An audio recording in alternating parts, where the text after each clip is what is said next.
আজকে মাঝে মাঝে কিছু শিশুকে দেখি সাংবাদিকদেরকে হুমকি দিতে।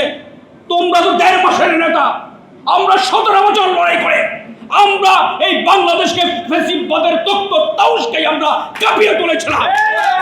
আমরা কোনো দলের দাসত্বগিরি করি না। তোমরা সাংবাদিকদের হুমকি দাও, এটা আমরা মেনে নিতে পারি না, মেনে নেব না। এই সরকারের যারা আজকে সুবিধাভোগী ক্ষমতা দখল করে আছেন, তারা 1.5 মাস লড়াই করেছেন।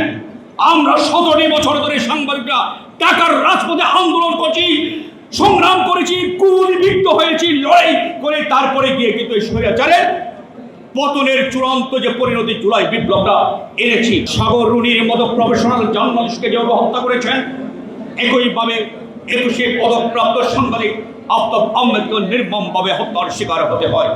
আফতাব আহমেদের হত্যার মাত্র 3 মাস আগে আওয়ামী লীগের একজন প্রেসিডিয়াম সদস্য তার বিরুদ্ধে বিশুদ্ধার করে সেই জাল পেঁচিয়ে লজ্জা নিবারণের সেই ছবিটিকে নিয়ে কটাক্ষ করে একটি বই লিখেছিলেন। বইয়ের মধ্যে উদ্ধৃত করছে তার 3 মাসের মধ্যেই নির্মমভাবে হত্যা করা হয় আফতাব আহমেদকে।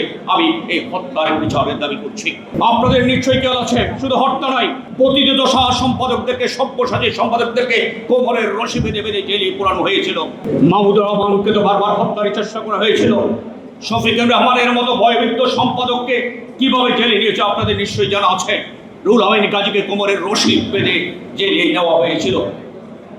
আবুল আসাদ সংগ্রামের সম্পাদক, সবচেয়ে ভয়ভীত সম্পাদক, এই লোকটিকে পিটিয়ে ধাক্কাতে ধাক্কাতে ছাত্রলীগ যুবলীগের গুন্ডারা অফিস থেকে বের করে অফিসকে ভেঙে তছনছ করে তাকে পুলিশের হাতে তুলে দেওয়া হয়েছিল। কার কথা বলবো এভাবে যদি বলতে যাই, শত শত সাংবাদিক প্রতি মাসে 25 থেকে 30টা নিউজ আপনারা পত্রিকার পাতায় দেখেছেন। সব মশার বিরুদ্ধে সুরক্ষা দিতে এলো বসুন্ধরা এক্সট্রিম অ্যারোসল। মশার বিরুদ্ধে এক্সট্রিম সুরক্ষা। সাংবাদিকদের হয় হত্যা হয়েছে, না হয় মামলা দিয়েছে, না হয় গ্রেপ্তার করা হয়েছে, অথবা নির্যাতিত হয়েছে। প্রতি মাসে 25 থেকে গড়ে 30টি ঘটনা ঘটেছে শেখ হাসিনার 15.5 বছর। 15 বছরে মিডিয়া কেমন পর্যায়ে নিয়ে গেছিল।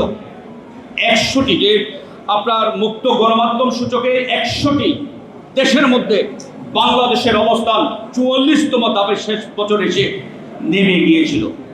এরকম একটা পরিস্থিতি তৈরি করেছিল খুনি হাসিনা। আমরা দুর্ভাগ্যজনক হলো সত্য, আপনারা জানেন এই সাংবাদিকদের কি ভূমিকা ছিল, আপনারা জানেন, যদিও বর্তমান সরকার সেটা স্বীকার করতে চায় না। এই সরকারের যারা আজকে সুবিধাভোগী ক্ষমতা দখল করে আছেন, তারা 1.5 মাস লড়াই করেছেন। আমরা 17 বছর ধরে সাংবাদিকরা টাকার রাজপথে আন্দোলন করছি, সংগ্রাম করেছি, গুলিবিদ্ধ হয়েছি, লড়াই করে তারপরে গিয়ে কিন্তু এই স্বৈরাচারের পতনের চূড়ান্ত যে পরিণতি জুলাই বিপ্লবটা এনেছি। তার জন্য পেশাজীবীদের মধ্যে নয়, রাজনৈতিক অনেক দলের সাংবাদিকদের বড় অবদান রয়েছে। আজকে মাঝে মাঝে কিছু শিশুকে দেখি সাংবাদিকদেরকে হুমকি দিতে। তোমরা তো 1.5 মাসের নেতা, আমরা 17 বছর লড়াই করে আমরা এই বাংলাদেশকে ফ্যাসিবাদের তক্ত তাউসকে আমরা কাঁপিয়ে তুলেছিলাম। 1.5 মাসের নেতৃত্ব দিয়ে 17 বছরের নেতৃত্বকে অস্বীকার করার কোনো সুযোগ নেই। তোমরা সাংবাদিকদের হুমকি দাও, এটা আমরা মেনে নিতে পারি না, মেনে নেব না। আমরা কোনো দলের দাসত্বগিরি করি না।